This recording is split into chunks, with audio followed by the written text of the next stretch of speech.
Уважаемые коллеги, уважаемый руководитель, уважаемый Дауд, спасибо за информацию, которую вы подготовили. Видно, что вы над этим документом работали. Я бы хотел, прежде чем мы приступим к обмену мнениями, обозначить такой тезис. Мы здесь собрались для того, чтобы решить значимые вопросы в пользу наших граждан. В пользу наших граждан и нашего государства в целом. На повестке дня острейшие вопросы. И самый главный вопрос не на повестке дня общественной палаты, на повестке дня вообще в принципе. Это вопросы повышения нашей обороноспособности.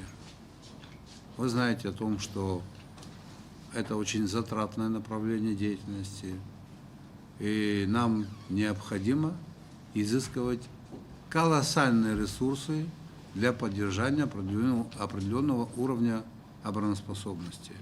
Если вы обратили внимание, вчера начались летные испытания. Несколько лет наши самолеты не летали. Мы попытались провести некий ремонт, кое-что смогли сделать, и наши летчики начали летать. Но по сравнению с тем, что мы должны были сделать, это 10-я часть наших расходов. Только на вооруженные силы, на наши вооруженные силы, для того, чтобы поддерживать высокий уровень боеспособности, нам надо бы по-хорошему затратить весь бюджет, который мы имеем. Несколько лет тому назад у нас была возможность воспользоваться поддержкой Российской Федерации. В силу разных обстоятельств этого не произошло. Речь была о модернизации вооруженных сил. По ценам 2015 года Российская Федерация готова была вложить в это около 7 миллиардов рублей. Должны были быть военные базы в Очимчирском районе. Это не состоялось. И когда вам говорят о том, что россияне просили, чтобы мы им передали землю в собственность, это неправда. Есть соглашение, которое подписано, не ратифицировано. Там четко прописано, что земля в аренде. 12 дней тому назад в России была попытка, могло это все вылиться в государственный переворот. Да? И такое могло быть, это было вполне реально. И я думаю, наши граждане, я в это время находился в Москве, ситуация была очень тревожная, все разрядилось, но могло быть по другому сценарию. И, конечно же, я хотел бы вас проинформировать, вечером собрался Совет Безопасности Грузии, президент созвала, оппозиция требовала, чтобы, воспользовавшись этой ситуацией, навести конституционный порядок на территории Грузии, в Абхазском регионе. Такие формулировки там были, да? Такие формулировки. Это у нас никуда не делось, да? Это у нас есть. Это одна из серьезных проблем, которую мы должны с вами решить. И решение данной проблемы напрямую связано с возможностями нашей экономики. Далее. Проблема повышения пенсионных выплат. Вы знаете, наша пенсия это 2500 рублей. Российская пенсия там 10-12 тысяч рублей. Количество тех, кто получают российские пенсии, уменьшается. Это люди, которые имели стаж в советское время и так далее. Да? И увеличивается удельный вес тех пенсионеров, которым мы должны выплачивать деньги. 2500 рублей это очень мало. Идем дальше. Вот только вы сказали, инвалиды Отечественной войны 5500 рублей. И мы должны вместе с вами найти механизмы, методы, способы, чтобы было не 5500. Это же важно. Жилищная проблема. Это около 4000 людей, которые испытывают серьезную проблему. У них нет жилья. Мы 3-й год реализуем программу жилища. Ну да, дали мы 150 человек, осчастливлены, получили. А 3850 человек никогда это не получат, если возможности экономики останутся такими, какие они есть.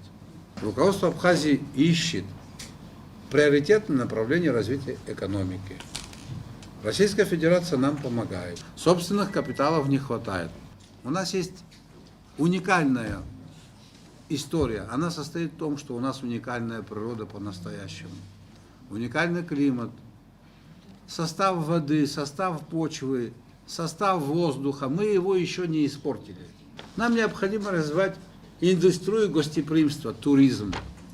Он наименьшее воздействие на экологию. Это не руду копать, горы сносить, не нефть, понимаете, не серу добывать. Я, как глава государства, определяющий внешнюю и внутреннюю политику, в том числе экономическую, решил и настаиваю, и прошу вас меня поддержать, в качестве приоритета обозначить развитие туризма, туристической отрасли. 85% тех, кто работает на объектах туриндустрии, в новых на объектах Восточной Абхазии, это наши граждане.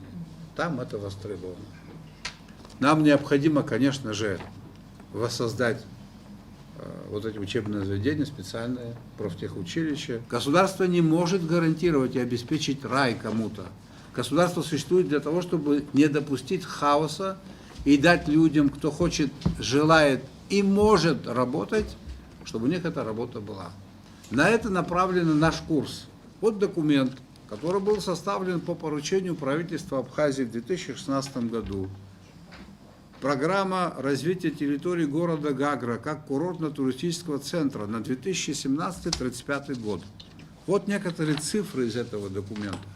Это только Гагра и Гагарский район. Курортная застройка, пансионаты, гостиницы, площадь 119 га, плотность застройки 5,5 тысяч квадратных метров, общая площадь 657 тысяч квадратных метров. Многоквартирная застройка, жилая застройка, апартаменты, так написано здесь, 60 гектаров, 452 тысячи квадратных метров. Итого, в общем, туристическая отрасль 1 миллион 405 тысяч квадратных метров должны были, если бы это получилось, построить только в Гагре. Этим занимались специалисты, Институт урбанистики, с соблюдением экологических требований, норм, с тем, чтобы антропологическое воздействие человека на природу было не критичным. Это только в рамках одного района. Но этот документ ни у кого никакую критику не вызвал вообще. У нас сотни тысяч земель обрабатывались в советское время. Были чайные плантации, тунговые плантации, плантации по выращиванию цветов, табака. Это все заросло. Но для того, чтобы это выращивать, советская экономика, Советский Союз вложил туда деньги огромные в основные фонды. Люди работали в селе Дурыпш, наши чаесборщики в Кутол, жили по советским временам неплохо. Почему? Они что, на себя работали, что ли? Им платили заработную плату, но это была достаточно высокая заработная плата. Они были заняты, давали образование своим детям. Но сегодня советской системы нет. Нам нужно туда вложить деньги. Где их взять? Подскажите, пожалуйста. Значит, мы должны воспользоваться возможностями частного капитала. По поводу газа. Не будет газа. По простой причине. Это большие вложения. «Газпром» говорит так. Они просчитали 3 варианта схемы газификации. Так или не так? Сколько у вас стоит свет, если мы будем делать генерацию? 90 копеек. Изучили, а сколько платят? Никто ничего не платит. Слушайте, а как мы будем миллиарды рублей вкладывать в развитие газовой отрасли, будем ставить генерацию, а у них себестоимость 3 рубля, и тогда это выгодно, и это никто не купит. Зачем мы с этим пойдем? Но есть другой вариант, чтобы была газификация. Если мы эту программу строительства апарт-отеля, я ее называю программу «Разовьем», они там не за 3, за 5 купят этот свет. И будут нам платить налоги, и у нас будет магистральная сеть, и нам проще будет уже, имея магистральную сеть, за их деньги сделать, обеспечить население. Понимаете? Экономика это будет за 3 рубля покупать. Тем более, на это нужно будет 3-4 года. С учетом инфляции это подъемная цена. Потому что за свет сегодня ательеры в Сочи платят 8 рублей за киловатт. Аэропорт нужен нам или не нужен? Делается все, чтобы это не произошло. А что такое аэропорт? Это бизнес по перевозке пассажиров. Должны быть пассажиры. А вы знаете о том, в советское время наш аэропорт в Сухумске был прибыльный или нет? Кто на этот вопрос может ответить? Ну а где же мы такого больного инвестора возьмем, который будет вкладывать миллиарды рублей, больше 10, будучи уверен в том, что он никогда не отобьет, потому что не будет пассажиропотока? Расчеты показывают, если мы сможем увеличить пассажиропоток, не пассажиропоток, поток туристов, на 1 миллион человек в течение 12-15 лет этапами, это не граждане, это те, которые приезжают не на 1 день, а на 6 дней. Тогда все это вместе летает. И программа по газу, и программа по аэропорту, и многое-многое другое. Уважаемые коллеги, я вас не собираюсь учить. Вы люди грамотные, я это вижу. У каждого своя правда. И институт гражданства будем укреплять. Вот мы назвали несколько проблем, да? Вот школу нужно восстановить. Надо. 2-3 раза надо заработную плату повысить преподавателям абхазского языка. А где взять? Ну, мы же перевыполняем планы по налоговым сборам. Да, а вы знаете, сколько мы должны потратить и сколько мы перевыполняем? Мы перевыполняем, нам нужно в 50 раз больше перевыполнять, чтобы эти запросы... Вы же говорите о том, что зарплату надо увеличить 2-3 раза, а мы перевыполняем на 20%. А в 2-3 раза, если бы мы перевыполняли, у нас бюджет сегодня был бы собственный 21 миллиард рублей.